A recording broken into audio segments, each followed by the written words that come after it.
Hey guys, and welcome to the 25th episode of Criminality, the podcast where Rebekah and I talk about things in reality TV that sometimes have crimes and sometimes are just kind of crimes and we still talk about them. Rebekah, wow, how are you? That is too true. You do not tell lies. I'm great. Happy New Year and Happy New Year to our listeners. Happy New Year to you and yours. Yeah, you've had a great kickoff to the year, Rebekah. The ending of your year, maybe not your favorite? That's true. I guess you're right. When you compare the two, we're definitely on the up and up. The end of the year, pretty rough. Right.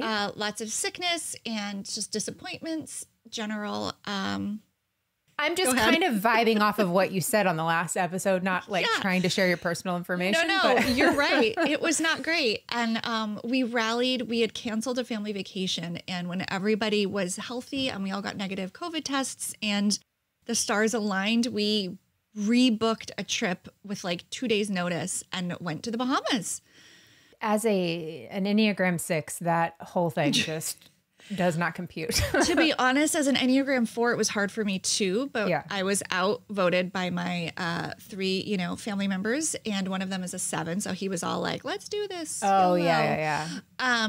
And what I remembered, which is super fun, it was the last day of our trip, and our driver was driving us to the airport. And he's like, you might be interested to know on the left is a cemetery. And I was like, weirdly, I don't think people are interested to know that. I happen to be. So keep talking, Roosevelt. Mm-hmm. And he was like, that's where Anna Nicole Smith is buried. And I had totally forgotten what a big part of that story Bahamas are. And you did that way back in like episode 4 maybe or something. Yeah. One of the really early ones. And I went back to the episode and I was like, oh my gosh, you talk about the Bahamas a lot. It was like very important and significant to her. Yeah. So anyway, passed right by.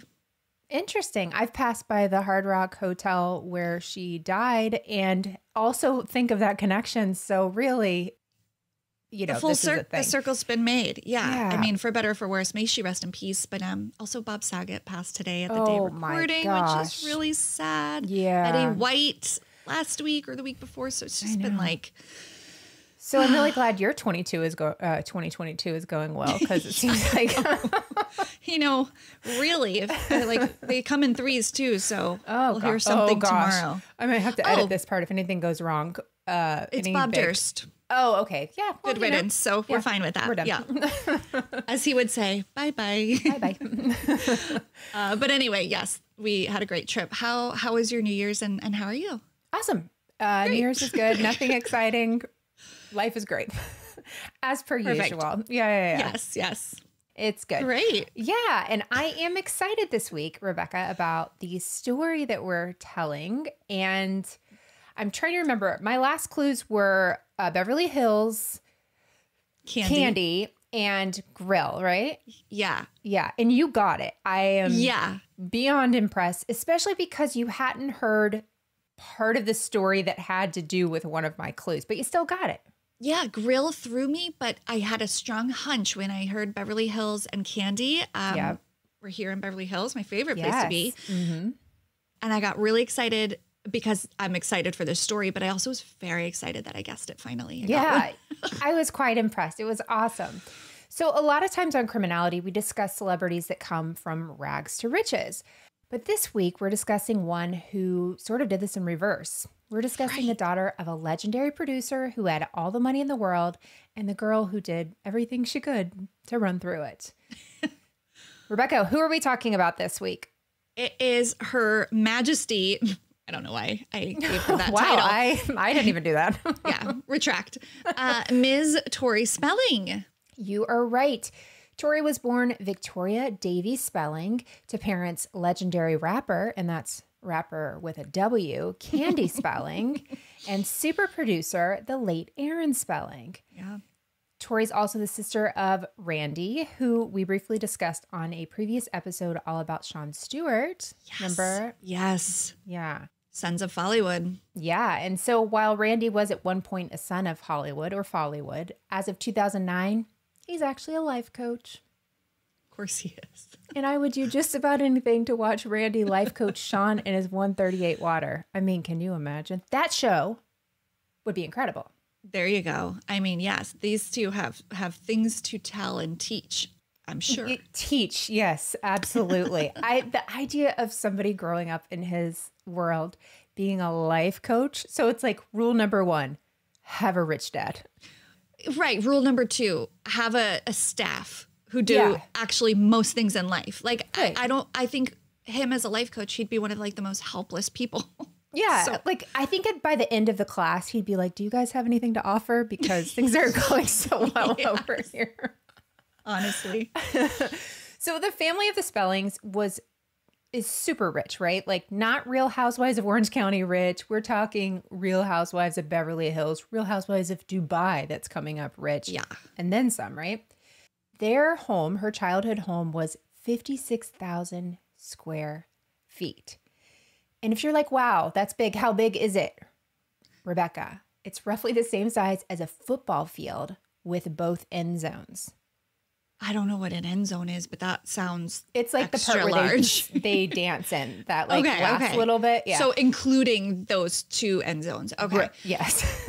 I was like, is that a mall? Like, how it's big is a than mall? The White House. Oh my, that's just, yeah. So I didn't get you with the football, but I got you with that part. So. Yes, you really did. That's such a statement. Like to build a home that's bigger than the White House. It is. There's 14 bedrooms, including a gift wrapping room for Candy, who is a notorious, like, has this room that's just for wrapping gifts, which doesn't jealous sound of amazing. that. Yes. I wrap on my bed on our small kitchen table. And you can't I never keep that much wrapping paper on hand because I'm like, I have to store it somewhere. Right. And I would if I had a room. I'd also have like a ribbon dispenser.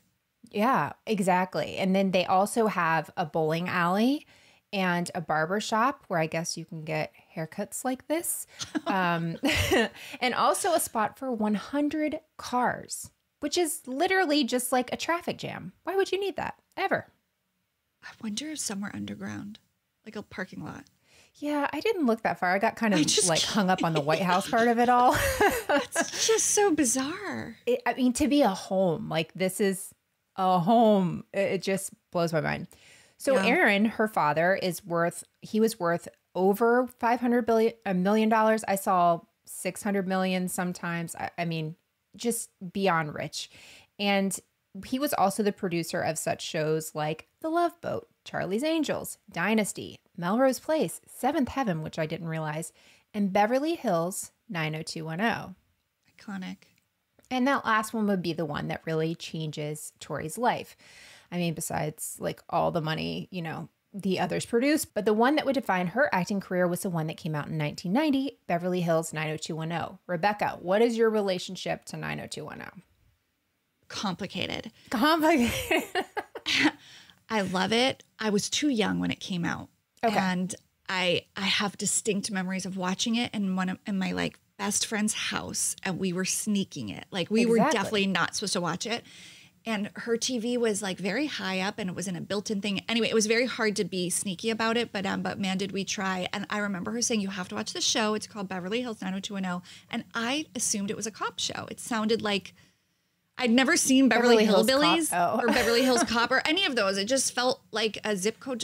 I don't know. I thought it was like, it reminded me of Cops with my dad. And then it was this juicy teenager in quotations. Oh, this is where it started for you. Yeah. Yes, exactly. And I was just like a little fly on the wall, like sucking it all up. I loved it.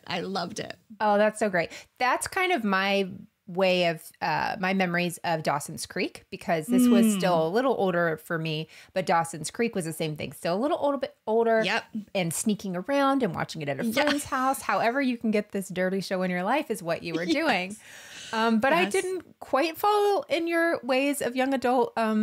Actually, I kind of did. I think I'm watching Yellow Jackets all the time and thinking of fan theories and all this stuff. And it was like straight up an orgy this week on the show. And I'm still like watching it. Like, where's Rebekah? Here for it. Yeah, I actually started Yellow Jacket. I got interrupted and I can't wait to go back to it. I like it. Yeah, it seems right up your alley for several reasons. That being one of them. I'm enjoying it. Yeah, it's fun. So everything really changed for Tori after she's on 90210. She's everywhere and the world wants to know all about her life, and she was really quick to share, and some say overshare, which I appreciate. I'm not doing it, but I appreciate if you do. Although I did just say a lot of things about watching Yellow Jackets, so Be that as it may. So after 90210, Tori continues to get work, but she doesn't get a whole lot. She has small roles, including a spot in Glitter, the TV show, not the Mariah Carey classic. And she even started a movie that now has a reboot. And that movie is... Scream. Mother, May I Sleep with Danger. Oh. Do you remember the Lifetime movie? Wait, are you getting her confused? This is not Drew Barrymore. She was giving me such Scream vibes right there. And we're hearing about Scream all the time now. Drew Barrymore, my sincere apologies. How dare you? That's not fair because she was, I mean, not fair to you, because she was in the spoof of that Scary Movie, right? She was in one of the Scary movies. That's what I'm thinking. That's why I think I was having, it was like a synapse disconnect. That was all happening. But no, I am unaware of the Lifetime Mother, May I Sleep with Danger? Of which you speak. Oh my gosh. Now this is a movie that defined my childhood. It's horrific. It's so bad. But for whatever reason, it became like this cult hit. So much so that it got a reboot with James Franco where vampires are brought in, and it's still called Mother, May I Sleep with Danger, but James Franco's behind it. She's also in it, and vampires are on. Oh my gosh. Does she play herself grown up or a different role? I think so. I did not watch this. I'm so sorry I did not put the time in for this. But I think she plays the mom. And so now her daughter's asking her, Mother, may I sleep with danger? Sleep with danger. Wow. Yeah. I'll have to go back to the archives for that one. I think you're good. I think that was enough that we just put you through from our Scream to Scary Movie. That was awesome. But as you can see, thespian, right? She really can do it all. So as the years go by, Tori really is starring in, made for TV movies, but that's about the extent of her acting career. So you see her pop up in these Lifetime things, but she's still in the public eye. She's still Tori Spelling. So in 2004, she marries this guy. He's a writer and actor named Charlie Shanian. I'm hoping I'm saying his name right, or Shanian. He said that he and Tori really grew up in two different worlds. It's totally opposite, but he really cared about her and wanted to start a life together with her. So the two have this huge wedding, which Aaron and Candy footed the bill for, obviously. So about his time meeting with Aaron and Candy and learning about them, meeting them, he said, quote, he liked to talk about his glory days a little too much. She liked to cast an icy glare and pretend how to forget to pronounce my name. Crap, I'm Candy Spelling in this scenario. I did not get his name right. But they're real salt of the earth people. They're kind of like what you think, like this is your daughter's fiance and you don't know how to pronounce his name. Yeah. If my daughter gets engaged and I don't do that, then you can shade me. But for now, sorry, Charlie. Literally. So about 15 months into their marriage, Tori was away filming this new movie of the week called Mind Over Murder. Have you heard of that one? I have. Oh, you have? Well, if it's the one where a lot of her life changes on set, maybe it's a different one. Mm-hmm. No, that's the one. That's the one. Yeah. Okay, I'm like, how did you hear about that and not Mother, May I Sleep with Danger? So anyway. It's also more on brand, I would say. True. I'm pretty sure they both had murder in there. And possibly teenagers. I don't know. Well, then there you go. Yeah. I can't believe I missed it. We got to get that off of being like a thing for you. It's my own fault. Yeah, that's true. Okay. So after this time she's been married, she comes home. Charlie says, they've been married for a little over a year. He gets an email from Tori saying, I need you to meet me at my therapist's office. So he goes to the therapist, sits down, Tori Spelling, zipped her lips. She's not saying anything. And the therapist literally says to Charlie, Tori's not happy when she's alone with you. She doesn't want to have your kids. And she only married you because you loved her and took care of her, which kind of seems like a pretty good idea, right? Like that's like a pretty good reason to marry somebody because they love you. Right. Also, quote, she had purposefully shown me only 10% of her true personality. And oh yeah, while in Canada, she cheated on me with her latest Lifetime movie co-star, end quote. Yeah. So he said after hearing this, though, with no prompting, Tori chimes in and says, quote, I hate it when you sing in the car, end quote. Can you imagine being like, I got to add something else after saying I cheated on you? Like, by the way, also you sing in the car. I mean, it's like she couldn't not say it. That was like a burning desire. That is weird. Isn't it? But also the 10%, like I only let you know 10% of myself. I don't get saying that. I don't get why you would marry somebody if you were only 10%. Just a lot of it doesn't track for me. Yeah, well, she probably feels like she met someone else that like tapped into this other part of her. And so it made her make that comparison. She might not have even known that was happening and whatever. Totally. This whole way of breaking up is so bizarre. It is very bizarre. And it feels very on brand what you're saying. Like I kind of think that became their whole brand. And so she says, you know, she's done with this. She's leaving him, but she's actually already moving in with her co-star, Canada's own Dean McDermott. Mm-hmm. Had you heard of Dean McDermott before these two? Mm-mm. Okay. No. I don't think anyone in America had. They are basically, Dean McDermott and his new girlfriend, Tori Spelling, are basically the OG Leanne Rimes and Eddie Cibrian, right? Totally. And that they both filmed forgettable movies that led to the destruction of their families. Exactly. That we got to watch play out on multiple shows. Yeah, tangentially on like other reality shows, which is kind of awesome. I know. I mean, I'll never forget Vanderpump Rules. No, not Vanderpump Rules. Beverly Hills. But remember Real Housewives of Beverly Hills? Yes, Sheena was on there. Yes, Yeah. yes. I'm thinking it's Vanderpump, but you're right. It was Beverly Hills. There was even before that. I think that's how we got Vanderpump Rules. So thank you. It is. Yes. Thank you, Sheena Sheena. Shea. Yes. Yeah. Man. I do love her name together, saying Sheena I know. Shea. I can't not. I know. It's like very Jen Shaw to me. Like they just go together. You have to say both. together. And Lisa Barlow. There's a few Yes, of them. there you go. So according to Tori, though, she meets Dean. You know, she's married. He's married. They are filming this movie together, but they are in love, Rebekah. Nothing can stop this. This is earth-shattering, young adult literature kind of love. And My favorite kind. Yeah, I'm sorry. I'm like going in on you. None of that's written, but I'm enjoying it too much. But they are the kind of couple who gets tattoos of each other's face, or, you know, at least one of them does. It seems as though like this new love, Tori and Dean, Candy and Aaron, for whatever they felt about Charlie, which didn't seem like they didn't like the guy, but it didn't seem like they were, you know, super impressed or whatever. But they're not thrilled with this. They literally paid for this extravagant wedding for Tori, and gift wrapping rooms are not going to pay for themselves. So it's said that they're really just not happy with this. And it caused a bit of an estrangement between Tori and her parents whenever she leaves Charlie for Dean. And it's such a public big thing. Yeah. In April of 2006, though, Tori stars in a semi-autobiographical comedy called So Notorious. Yes. Now, it aired on what channel, Rebekah? We need to just have a segment called What Channel? Yeah, we do have one. We just have to technically make it a thing. We don't have music. E? No, it was actually on VH1. That was my next I should have guess. given you more clues. That was I'm my sorry. next guess. That's okay. That's I've got okay. another one for you to guess, too. That's okay. Okay, so VH1, according to Amazon's description on this, now if you want to talk generous, let's talk about this one. Quote, through miserable dates, disastrous parties, and career setbacks, So Notorious is nearly as cringeworthy as Curb Your Enthusiasm, although unlike the irascible Larry David, our heart goes out to the hapless Tori, as she is to somehow right the ship of public perception of her as a spoiled Beverly Hills princess who has had everything handed to her, end quote.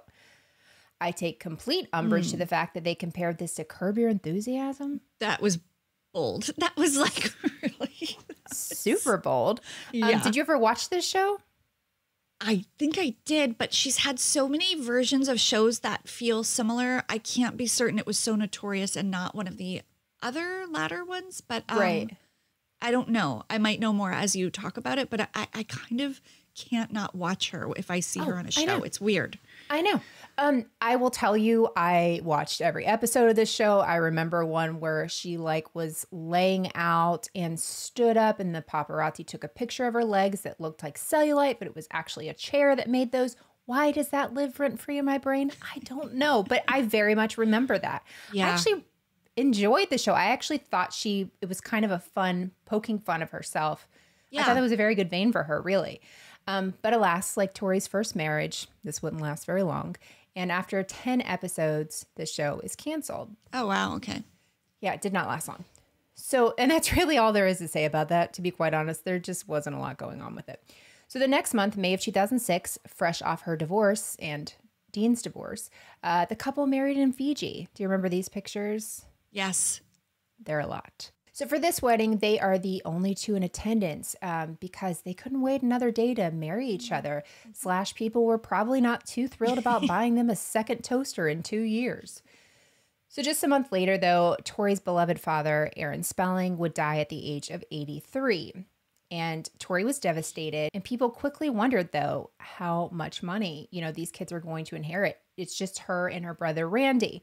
Do you know out of his $500 million how much it was that he got or they got? I believe it was somewhere like 600,000 to 800,000. Good job. It's something like after that. Taxes, 800,000 is about what they received. And so, which is shocking because we're talking, oh gosh, please don't make me do the math, but like 0.2%. That's a minutia percentage. Yeah. Minutia is the mathematical term. Thank you very much. Equals MC squared. Let's keep going. Okay, Let's see. But just a few months after her dad had passed away, Tori was in love. That's love with two N's. She and Dean needed really good PR, and their love was just so strong they needed to shove it down our throats to, really just drive in how much they love each other. So this show that they end up pitching and apparently gets picked up is called Tori and Dean in Love, INN. And it followed the couple as newlyweds as they updated and ran a bed and breakfast. Now, Rebekah, what channel was this one on? Oh, shoot. This one? You've got this one. So it's not VH1 or E? Nope. Okay. Lifetime? No. I watched it. E? No. Shoot. Another Style. vowel. No. Oh. Yes. Own. Oh. Yes, it was the O oxygen, one of those. Yes. Good job. Is it O or own? I don't know. I don't remember which one it was first. It was own first, right? And then it became oxygen. I thought so. Because it was Oprah Winfrey Network, then oxygen. Yes. Yeah. Mm-hmm. Okay. And then it was Oxygen rebranded entirely to True Crime. But okay, that's where it was. Okay. Got it. Some may say that this one could have been a crime as well. So really, and also we can blame Oprah for this whole thing if we're really getting down to it. But I won't blame Oprah because she's blameless in this. No. So Tori and Dean in Love ran from 2007 to 2012, which actually was more recent than I thought, right? Yeah. Different iterations of it, really. So the couple run this bed and breakfast called Chateau LaRue, named after one of Tori's dogs, not after a cheater brand of LuLaRoe, which every time I have to read it so carefully to say it right. And by ran, I mean, well, you can see exactly what I mean after we take a quick break to hear a word from this week's sponsors. So before the break, we were talking about Tori and Dean and their show Tori and Dean in Love and how Oprah briefly tried to ruin all of our lives with it, but we've forgiven her and we've moved on. So Chateau LaRue is where we really get to know Tori, or at least the Tori that she kind of wants out there in the press at the time. So she's pregnant with her oldest son, Liam, at the time. P.S. Around the same time I was having my daughter, and if she was a boy, there is a chance she would have been named Liam because this name got shoved down my throat so much. I really liked it. I still like the name. I still do too. Yeah. Yeah, but I would have had to tell my son, I named you because I heard you on a what a legacy. Oprah run network. That's what I would say, just an Oprah run network. So she's still, though, dealing with this fallout of her affair with Dean, but really trying to put this positive spin on things, even though Dean's ex-wife is an actress in Canada, and she talks to several media outlets about this whole thing and is like, yeah, I didn't know this was happening. This was awful. But here's where more controversy starts. While we know reality isn't totally real, it seems as though Chateau LaRue was really quite a mirage. On the show, we see them signing a deed, purchasing it, renovating it, all of this, but all the records that are out there show that someone else entirely owned this. Like, they were never owners, they were never running it, which isn't too surprising that they weren't running it, but they did, there was video, at least, I don't remember this specifically, but I read about it, of them signing over, purchasing this. Everything was said that they were purchasing it. right? Right. And I recall that being part of the narrative too, is like, we got so little money from the inheritance. Right. This is an investment. Like, we're trying to grow this money as a family for our future and our children. And so I kind of did buy into the fact that like maybe they invested it into this property, which I think was in Malibu. So it seemed like a reasonable. Right. All of it made enough sense. And the way, unfortunately, she kind of spends money, as you'll see, it seemed like she might think this project halfway through, but not realize I've got to run this now. Right. And maybe it's not as lucrative as you think. But I remember looking up like prices for that place because I was like, I would love to stay there. That just sounds like the coolest thing in the entire world. Being like totally knocked up and nowhere to go. So anyway, so that's kind of like a big shocker. I mean, it was a shock to me, shock to you. But this show was really a win for the couple. This would spawn several more reality shows, and this newfound notoriety even got Tori a few book deals. Oh, yeah. Rebekah, you're a reader, so I'm going to give you some book titles, and I want you to tell me which of these either you read or you think I read. Here they go. Storytelling, Mommywood, Spelling It Like It Is, and Uncharted Territory. Okay, I definitely read Mommywood. Yes. I think you read the first one. I read all of them. I was going to say all of them, but I thought it would be an insult. I honestly did. I was like, that's just like rude. Like, why? Who would read all 4 of Tori Spelling's books? But I was like, it's also kind of amazing. And I also didn't hate the book. It wasn't kind of amazing. You read one and you bailed. And I literally asked my library to purchase one of the books so I could. There's no audiobooks. Here's what I'm going to say. I respect and applaud her title work. I do.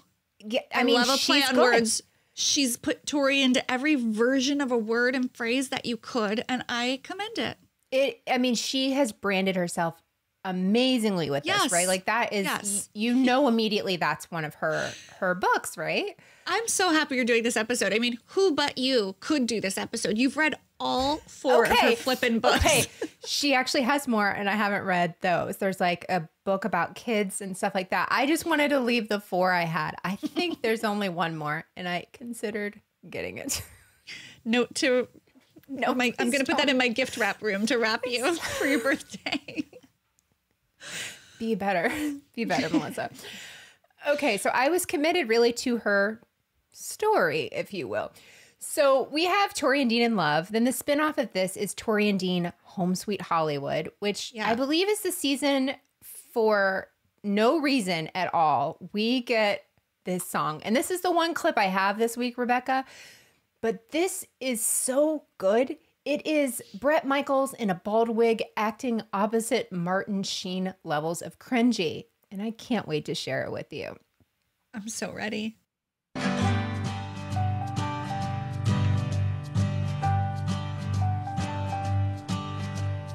Look how far we've come after all. But I just couldn't live without you. But I wouldn't want to live without you. We could plant a seed and watch it grow. We'll plant it too. But I just couldn't live without you. No, I wouldn't want to be without you. Yeah, you make me feel. That's you. Babe, you make me feel so in love.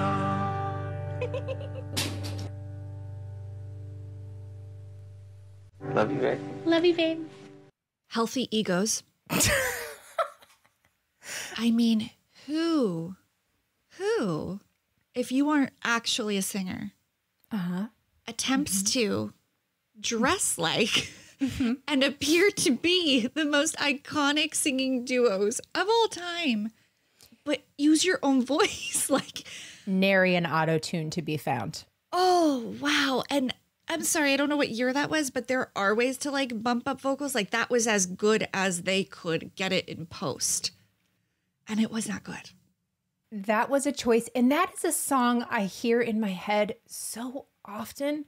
I sing that song. I knew every word of the song before I played it, like whenever I was looking for this. Did I block this out? Have I seen this and literally don't remember? They played it at the end of one of the episodes of one of the Okay. shows, possibly talked about it in the book. I cannot remember. I don't know everything, just mostly everything about her. It is such an upsetting thing. So if you are just listening to this, Rebekah, who were they attempting to be? Who were they dressing as in this? Okay, so I recall Johnny Cash and Johnny and June. Yes, Johnny and June. Kurt Cobain and Courtney Love, yeah. Mm-hmm. Sonny and Cher. Sure.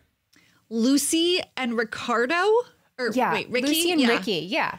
So people were pissed this year that Nicole Kidman was going to be Lucy. Did they not ever see this? That is just offensive like you wouldn't believe. I think she really believes in her acting ability because she's like from TV lineage. And so while I agree with you that I've always found her like very watchable, Right. and somewhat like redemptive in her show, like there's just still like outrageous and silly and like Sure. kind of crazy and out of touch. It's when she's acting that I absolutely cringe and kind of can't deal with her. And it's so clear that you do something like that if you think you're like able to kind of embody those people. And like, I think it was like a calling card. I think it was the two of them being like, we're actors, we're gonna get Right. stuff from look this. At, Like, look at our range. exactly. And it's so thirsty. I can't. It was thirsty before we knew what thirsty was. Exactly. It was very desperate. That's dehydrated. That is dehydrated. Yes. Oh, I'm so glad I got to share that. That was Me so too. That was terrific. fun. And thank you, because now I will be singing it. Oh yeah, I sang the whole thing while you were listening to it.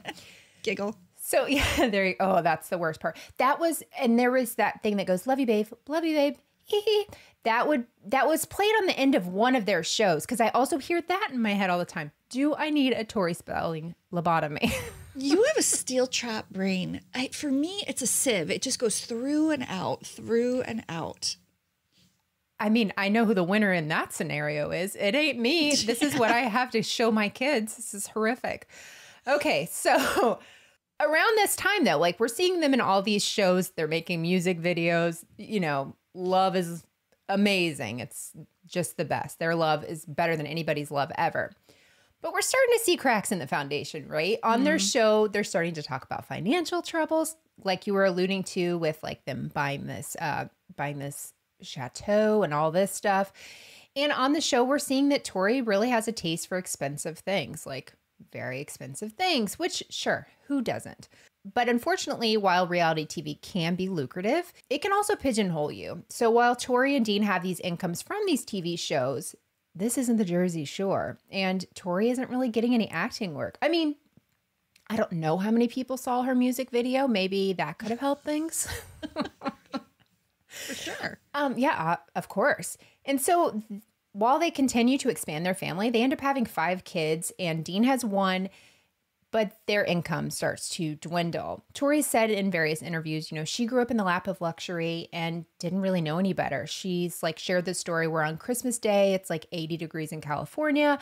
Her dad has brought snow. So she has snow in her backyard at Christmas and doesn't realize that that's not a normal thing.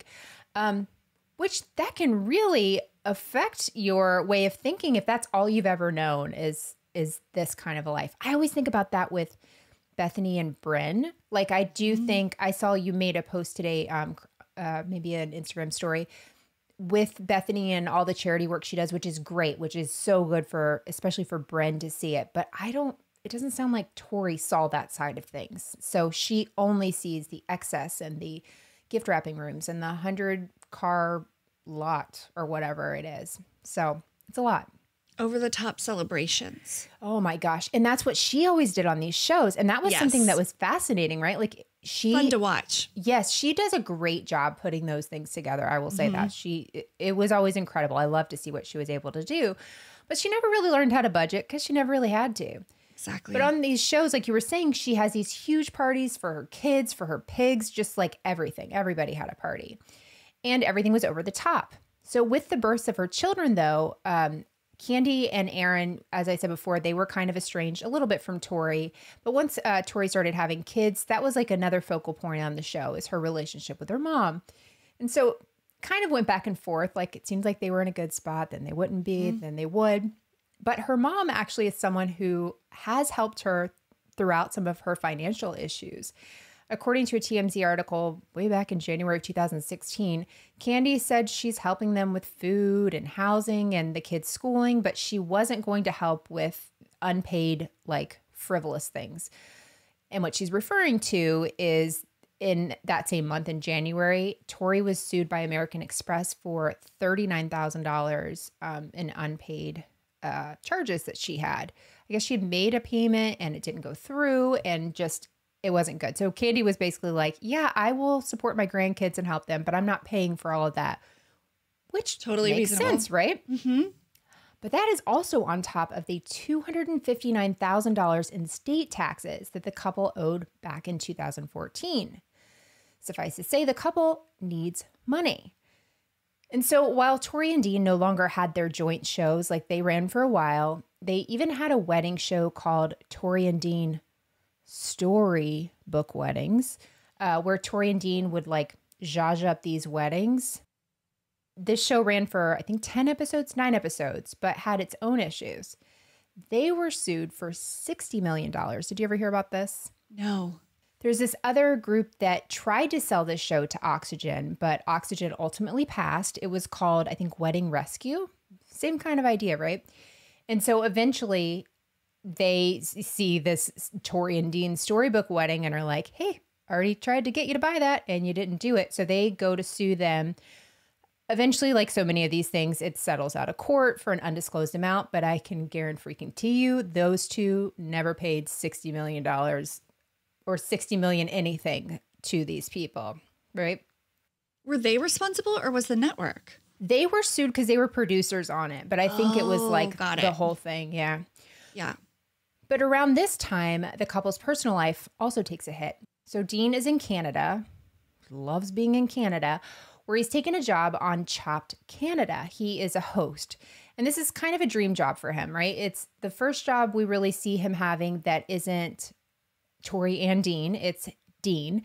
And it's like a cooking show, which he really talked about his love of all things culinary and blah, blah, blah. So Dean was traveling to Canada, back home, you know, throughout this time, but Dean ended up meeting a woman there named Emily.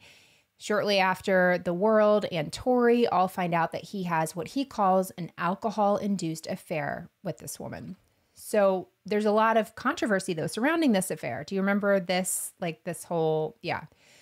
Some people even said this woman never existed. There's no social media accounts with her. There's no pictures. There is nothing to show that she, like, even if you look up her name, there's just nothing. And I understand it sounds crazy that there's nothing to find on this lady, but does it sound as crazy as filming a reality show about your husband having an affair in Canada while filming Chopped Canada? Because that's exactly what ended up happening.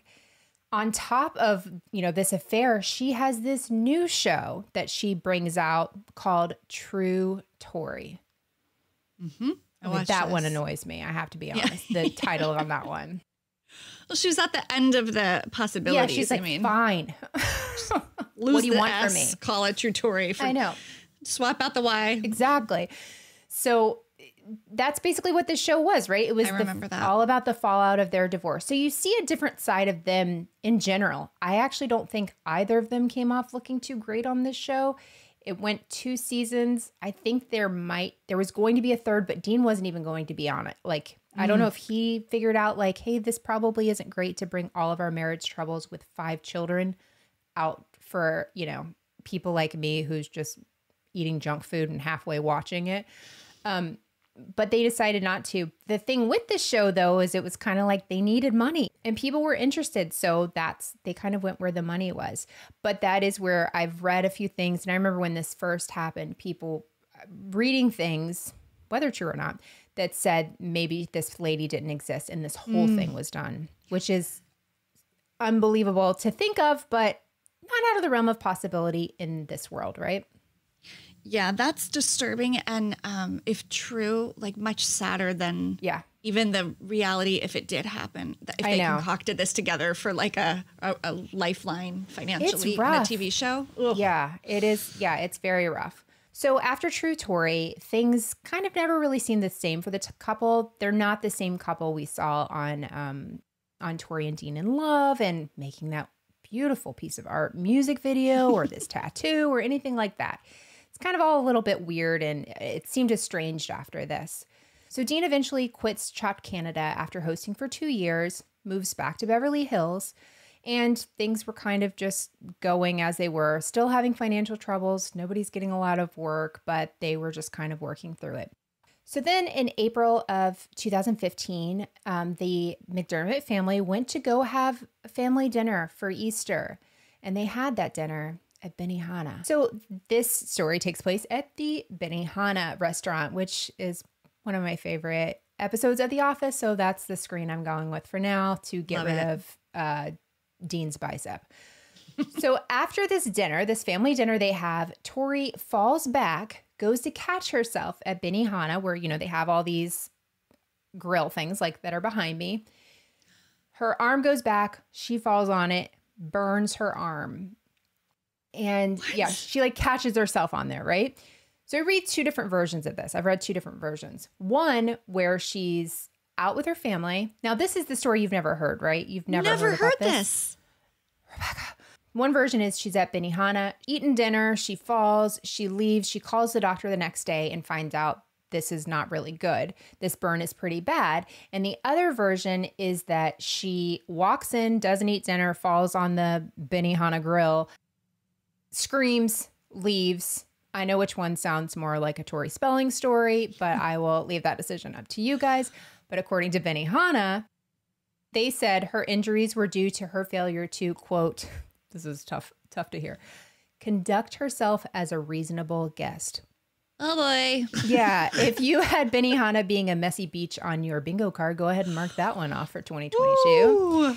Yeah. And so either way, though, because there are these 2 different versions of the story, this burn, however she got it, was pretty serious. She ended up having 3rd-degree burns, and it was serious enough to have to get skin graft surgery. Oh, wow. And I'm saving you the pictures. Like the ones I saw weren't terrible, but you can see it. And sometimes visualizing things makes me sick, so I don't want to do that to you. Take your word for it. Thank you.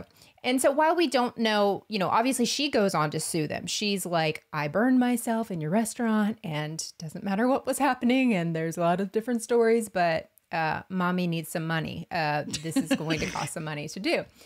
So she sues Benihana. And while we don't know how much the settlement actually is, because we never know in these kind of things, we do know that the state of California was like, not on my watch, biatch, and said, hey, she still owes us money from state taxes.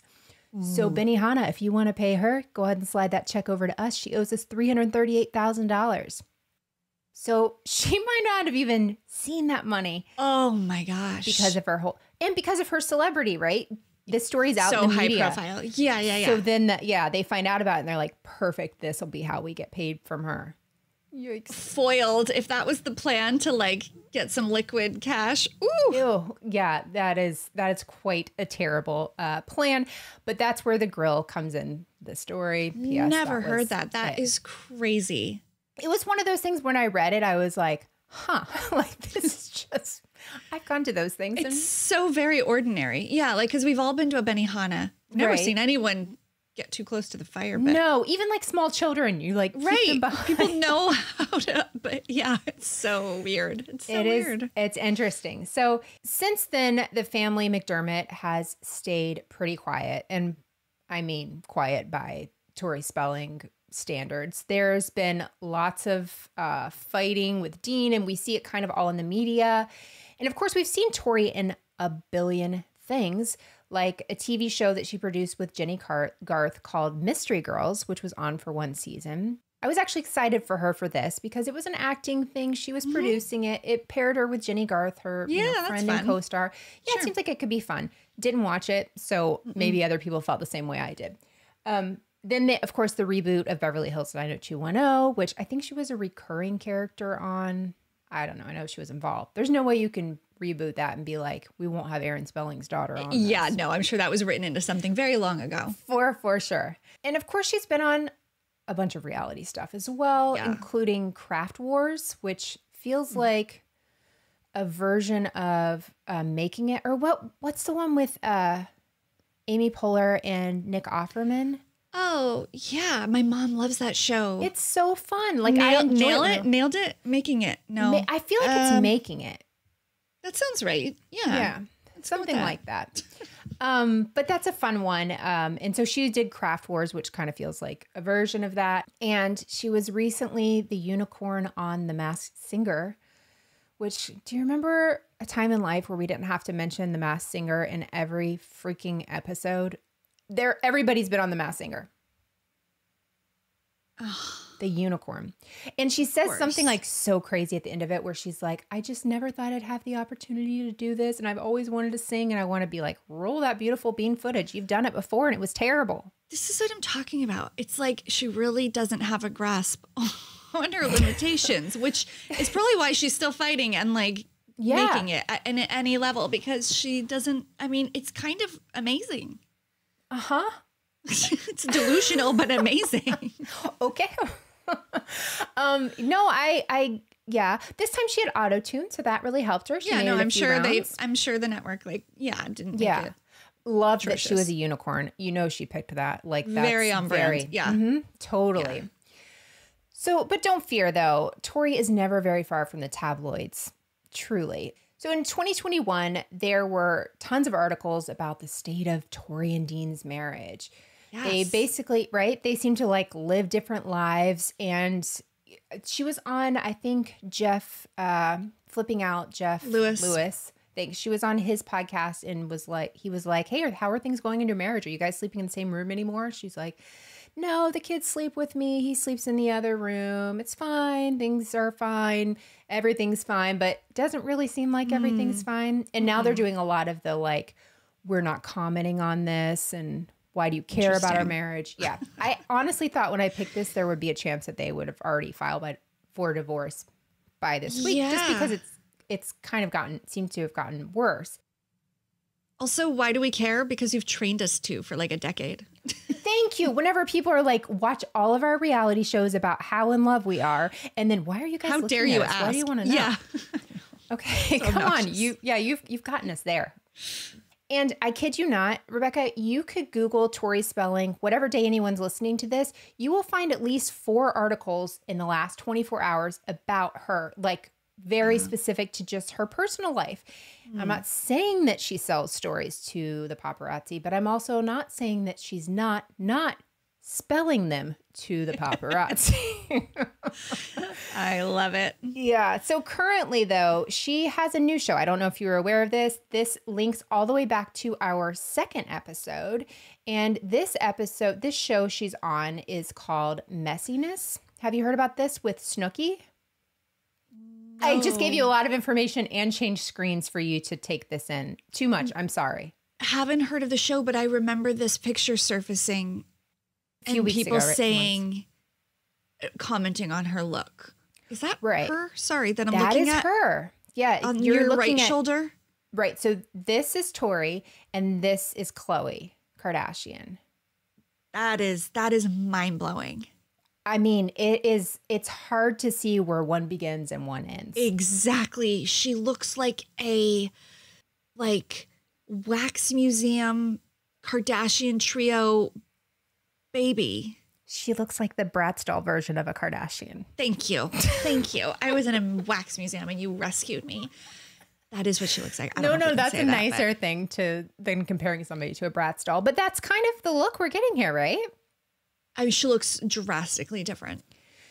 And kind of out of nowhere. Like you're used to how she looks. Yeah. And there's always been tweaks and variations. Yeah. But there has been. Her looks she looked like Tori Spelling. She no longer looks like Tori Spelling. No. That's wild. Yeah, it is a lot. So she now has this look and she is on a show I read something about being like a spinoff of Ridiculousness, which I don't watch that show, but it's on MTV. But this is called Messiness on MTV. So Snooki is the host and Tori is one of the panelists. And the idea is like talking about people's messy behaviors. So, which actually sounds like a great idea, right? And honestly, it could be the title of our show too. I know. I was honest. just like, yeah, it's kind of what we do a little bit. I mean, yeah. So should we sue her, or maybe, just maybe Snooki will have to fire Tori eventually for not being able to, quote, conduct herself as a reasonable guest on this show, end quote. But really, Rebekah, that's just the life of Tori Spelling. So scandalous, so notorious. So that's all notorious. Wow. I really liked that because, 90210 is such a fixture for me, and I have followed most of the major plot points of her life, but I wasn't sure if she was still married or not. So it's interesting that that's kind of hush-hush. Right. She's definitely selling stories. Oh, yeah. Today when I Googled, it talks about how she and the kids have COVID. A couple days ago, Dean had COVID. There's even a picture. Actually, I'll show you a picture. This is a very natural picture, by the way. I didn't know really where to put this. This is her. I remember this. Yeah, outside yelling attorney's outside. office. One of the things, the paparazzi zoomed in, and it says something like custody on it. So it's like, okay, we see what you're doing here. You're yelling. Your car's right there, and you couldn't get inside the car to yell at this person. You had to show the world you were screaming. So it's all sad, like where things are now, I think. Like, it just doesn't seem like, I don't know. I read something that was like, they're not together, but they can't even afford to leave each other, which Yikes. That I believe. Not in an ugly way. I just think like divorce is expensive. They have 5 kids. Sure. You see how that could be. 2 households where they live, like, oh gosh. Away. Yeah, it's one of those things like where we talked about with Rachel, you could tell, where you kind of want to be like, well, get a job, people. And yet you kind of know they can't. I mean, first of all, Dean is an actor, and like the life of most actors is like his, and not the movie stars we know about. Like, you work from job to job and you hope for when you have years where you have nothing, you have a great year. And then with her, like, she's not someone who can just go work somewhere. Like, nobody's going to hire her. So they do have to hustle and get creative and, creative borderline. Yeah. And use their life as content. And that's tough. And they have kids. And I'm sure that those lines are, I'm sure there's more boundaries there now as her kids are older, which is probably why we're seeing less. But like, so then what? What do they have? So I know. And it is hard when your kids get older. You know this because your kids are older than mine, but it is a totally different dynamic. And what you want to share is totally different. And I can't imagine from that standpoint when it was all in our faces all the time. Yeah. Well, speaking of story, like your kids' stories belong to them. And when they can start challenging you on that, you kind of have to, well, if you're a good parent, in my opinion, you listen to that and you respect them. Right. Yeah. I'm wondering, what is normal in a will? So Aaron Spelling died. If the wife is still alive, like, isn't it normal that she would have gotten most of the money? Does it just get earmarked? Like, okay, you're going to get the whole amount. And then there's going to be like this many millions and this many millions when she dies. Like, could that have happened? And did he just like choose not to do that? Yeah, I think it was kind of, from what I understand, at least at the time, the oldest son had a trust fund. So like Tori's kids will be taken care of, I think, or at least one thing I read said that. But I don't know that she will necessarily get so much money. And I kind of think it depends on what her relationship is with Candy whenever that happens. But I also think like it sucks because she didn't grow up having a real balance or really even knowing how to balance it. I know. So you don't want to give her all this money because she's going to blow it. Or, that's what it looks like. Maybe not true. But also she never really had a chance to learn it. I think she has learned some for sure because otherwise she'd probably be in jail for all of, the money that she hasn't been able to pay. But but I do challenge you on any given day, just Google Tori's name. I sure will. And see how many. I did it with Oprah. I've done other people like as we've led up to this episode, and it's every day. She's got like at least 4 big articles that pop up immediately when you type her name in. Wow. I mean, that's a job, just, managing all of that. That's fascinating. No, she is an intriguing figure, no doubt.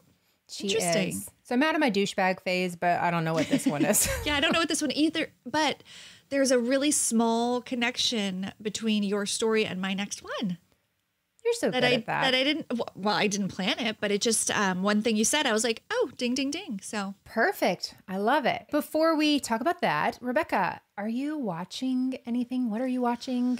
I know you're watching something. You're I'm always watching stuff, right? something. Yeah. Yes. So I started a show with two of my family members that has been long recommended by so many people. And it's one of those shows that you feel like the whole world's watching together and you're not for whatever reason.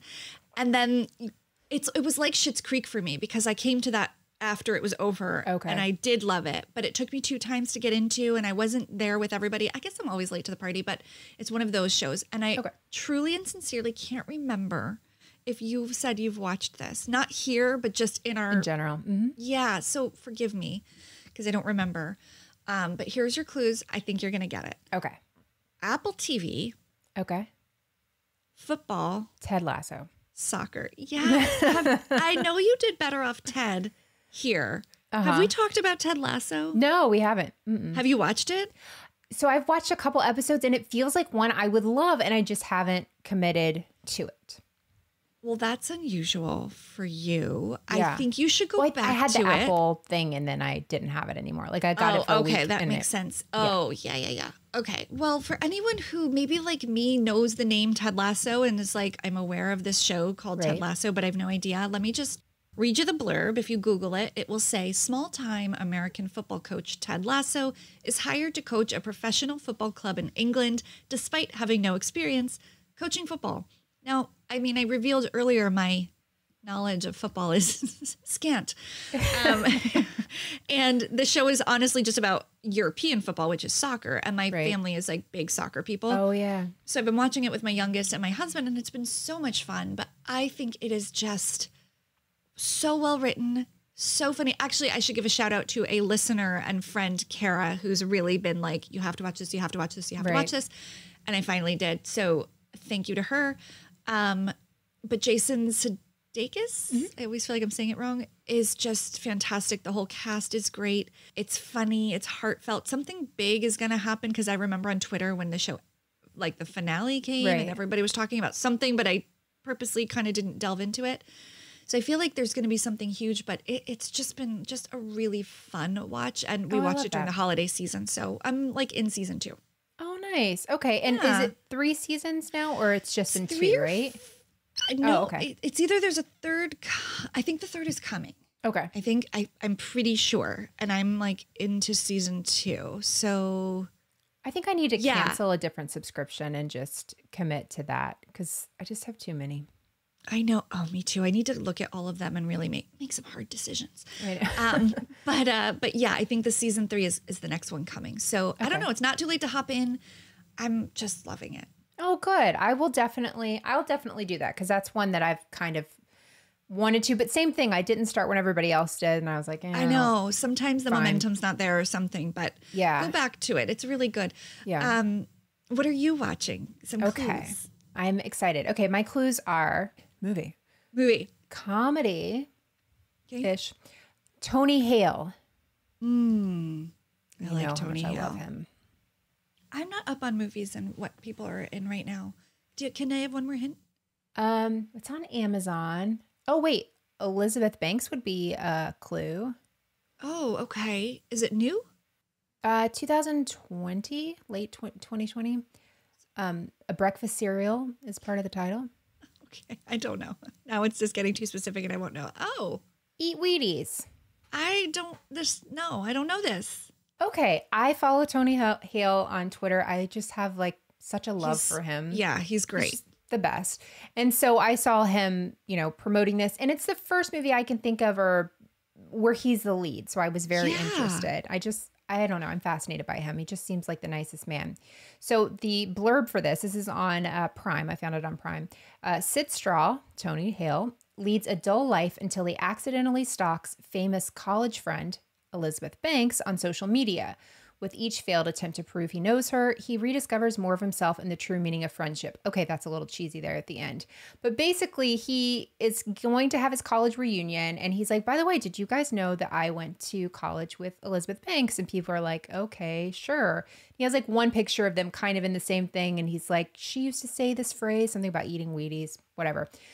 he takes on social media. He's never been on social media. He gets on Facebook and he's writing on Elizabeth Banks' page like, hey, Elizabeth, you know, it's your friend from college, blah, blah, blah, blah, on the wall. So it becomes viral. He's just writing what he thinks is a personal message to her because he's never been on social media. Oh, so it's like something like that. It's like this sweet, innocent person. Yeah. And it's confused with him being like crazy and, you know, stalker and all this stuff. It has so much heart to it. And it's just so cute and endearing. And like the ending is very like, it's like The Undoing as far as like, it's very predictable. Like, you know what's going to happen at the end. But unlike The Undoing, you are happy with there how for it it. ends. Yeah. Yeah, Okay. it's very sweet. It's cute. It's funny. I just like parts of it are super funny, but he's very awkward. And I just love, I don't know. I loved it. And it's one you don't hear a lot about. It's very clean. Like I might have heard one bad word. I don't even remember that. As far as like, I was going to watch it with my daughter because I'm like, there's really not much that comes up in this. Yeah. But Oh, that's I so loved fun. it. And I like Elizabeth Banks, and the two of them together seems so interesting. So I definitely like the sound of that. You don't see her. Oh, I just will kidding. say. Okay, You'll see so that's pictures like of her. Oh, she's not in it. She's not in it. But Technically. yeah. I see. Oh, that's interesting though. That's It really is, funny. like, Okay. using her name for it. But it's very, I love it. It's like his family dynamics. He's I don't know, just like you're rooting for him the whole time. Yeah. And just like really love him. This actually sounds like Ted Lasso to me. Like thematically, like it's rooting for Ted Lasso. He's like a fish out of water. And I know I read the blurb, but like you reminded me of just some color that I failed to mention. But like, so he goes to coach soccer in England. He gets hired, which is kind of, you're like, well, why if he's a football coach from America? But you find out it's because the woman running the team who owns this Premier League team, her ex-husband has left the league and she's running it and it's his favorite team. So she basically is doing anything she can to have this team fail and lose. Oh, okay. So she hires Ted Lasso to totally like ruin everything and bring the team down. But people kind of love him because he has so much heart and charisma and like, exactly. And so comedy ensues. So Also, anyway, we got similar. a couple of mustache dudes going on in our. I mean, there's definitely themes. Yeah. Like I feel like Mustache these are nice, complimentary recommendations. They really are. Even the colors are complimentary here. We really, wow. having a moment. It's like we do this. I know. Next week, it'll be back to like young cults, just terrible violence, murder. But dark doom and gloom. Like, Very speaking dark. of which, you ready for your clues? Oh, can't wait. No, just a little. These were really hard to come up with because they were either going to be like on the nose or so obscure. And I feel like mine are always a little too weird. So here they are. You might get it. I'm excited.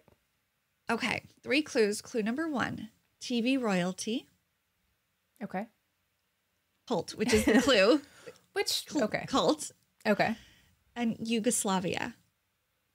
Any ideas? Not even Good. kind of one. Good. No. Okay, good. Good. Oh, I'm so excited for this one. Okay. Yeah. I don't have any idea whatsoever. Okay, good. No, I'm Great. excited though. Yugoslavia. Yeah, me too. I don't even know how to spell it. I hardly know you. I did. That was very cute. Well, I'm really excited to delve in a little deeper. I've just got the peripheral story down. Just landed on it yesterday. Perfect. You know how it goes. It's what we do. Just in the nick of time. Yeah. Yeah. But so let's do this again. Sounds good. Let's weeks? do that. Yeah. You can find Rebekah every Wednesday on her show Dialogue, DIE-ALOGUE. And Rebekah's big into cults in the nicest way. So if you're just here because you've heard us talk about cults on social media, Rebekah is your guide and you will find a million episodes about cults. And I'm saying that as a compliment, much like you complimented me for reading all of Tori Spelling's books. Same thing.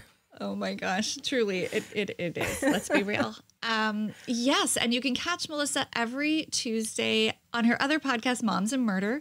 And we thank you so much for listening. Please follow us on social media at Criminality Show. We do our best to, be there and answer and chat with you guys. We love meeting you and, hearing so where fun. you're listening from. I know we have the nicest listeners. So find us there, and you can also watch us on YouTube, and you can get you can watch these clips and see these crazy backgrounds that we surprise each other with. It's a lot of fun. It is. Okay. I sound like Robert Durst. Bye-bye. Bye. Have a great couple weeks, everyone. And when we come back, we'll be so close to our 2-year anniversary. We were just talking about that. February we started, and we'll be right on the end of it. Wow. What did I say? 1 year, 2. I know it Feels went like fast, forever. but we did not hop in a future time machine. Maybe. All right. I mean, the night is young. Yeah, there you go. We'll see you guys back in 2 weeks. Bye.